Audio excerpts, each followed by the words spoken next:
नमस्कार, जय हिंद। मैं हूं निशा चड्डा और आप देख रहे हैं समाचार फर्स्ट टू द पॉइंट। इस वक्त हम सीपीएस किशोरी लाल जी के साथ मौजूद हैं, जो कि इस वक्त बैजनाथ के विधायक भी हैं। सर, आपका बहुत बहुत स्वागत है समाचार फर्स्ट में। आपका यहाँ आने के लिए धन्यवाद। टाइम निकाला, इसके दिल से आभार।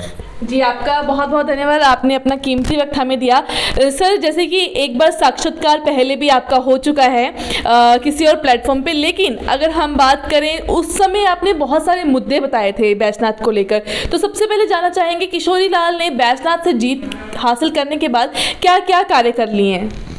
देखिए, अभी सरकार के बने हुए 6 महीने के करीब कार्यकाल हुआ है। 6 महीने में बैजनाथ चुनाव क्षेत्र में मैंने बहुत सारी उपलब्धियां अर्जित की हैं, जिसमें से पेयजल की जो समस्या है अधिकांश हल उसका कर दिया है। और एक आज ही मैं बैजनाथ के लिए जो भंडारण टैंक हमने बनाया हुआ है उसका भी उद्घाटन करने जा रहा हूँ। इस टैंक के बन जाने से बैजनाथ शहर में पानी की समस्या जो है दूर होगी। इसी तरह का एक टैंक पपरोला में बनाया जा रहा है, वो भी तकरीबन तैयार है। जब उसमें पानी डाल दिया जाएगा तो पपरोला शहर की समस्या जो है वो हल होगी। बैजनाथ चुनाव क्षेत्र से पिछली सरकार के समय में कुछ रूट और बसें जोधनगर के लिए चली गई थी, जिसमें से 4 रूट हमने फिर बैजनाथ के लिए बहाल कराए हैं। इसमें से एक है बैजनाथ चंडीगढ़, बैजनाथ हरिद्वार, बैजनाथ गुड़गांव और बैजनाथ परमाणु। ये बैजनाथ डिपो से चलेंगे। ये भी एक बहुत बड़ी उपलब्धि हमने अर्जित की है। इसी तरह से जो हमारा कटिहार का क्षेत्र है वहाँ भी सड़कों को हमने दुरुस्त किया है। गर्मियों में टारिंग हुई है और बैजनाथ में 26 किलोमीटर जो टारिंग है उसका हमने लक्ष्य रखा तो पूरा किया है। सड़कें ठीक हुई हैं, पानी की समस्या से लोगों को निजात मिली है। और ट्रैफिक जो यहाँ जाम होता था बैजनाथ में, उसमें सुधार के लिए हमने बाईपास का जो निर्णय लिया था उसमें काम किया है। कुछ प्राइवेट ज़मीन है, उनसे बातचीत चली हुई है। जैसे ही उनसे बातचीत हमारी हल हो जाती है तो बाईपास का हम काम करवाएंगे। बैजनाथ पपरोला से जो यातायात यहाँ अवरुद्ध होता है उससे निजात लोगों को मिलेगी। और बहुत सारे काम जो लोगों के पर्सनल हैं वो भी हमने यहाँ किए हैं।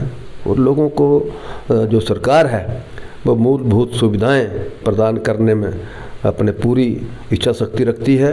जो जन कल्याण के काम हैं जो सरकार ने अपने ध्यान में रखे हुए हैं, जन कल्याण की सरकार है। आदरणीय हमारे माननीय सुखविंदर सिंह सुक्खू जी हमारे मुख्यमंत्री हैं, उनके जहन में हिमाचल प्रदेश कर्ज मुक्त हो और हिमाचल प्रदेश की आर्थिक स्थिति कैसे मजबूत हो, इस ओर सरकार ध्यान दे रही है। और बैजनाथ चुनाव क्षेत्र की मैं बात करूं तो यहाँ सड़कों का चारों तरफ जाल बिछा हुआ है। एक हमारा क्षेत्र बड़ा बंगाल सड़क से वंचित है, उसके लिए सड़क निर्माण जो है वो शुरू हो चुका है और 2-3 सालों में बड़ा बंगाल में सड़क पहुँचेगी। इसी तरह से हमारा बीड़ से राजगुंदा बरोड सड़क है, पिछली सरकार के समय में उसमें काम नहीं हुआ। मैंने 12 से 17 तक अपने कार्यकाल में 25 करोड़ रुपए मंजूर करवा के उसका काम शुरू किया था, लेकिन पिछली जो सरकार रह के गई उसमें गंभीर नहीं थी, उनसे काम नहीं हो सका। अब पुनः मैंने दोबारा टेंडर करके वहाँ जो है सड़क निर्माण का काम शुरू किया है।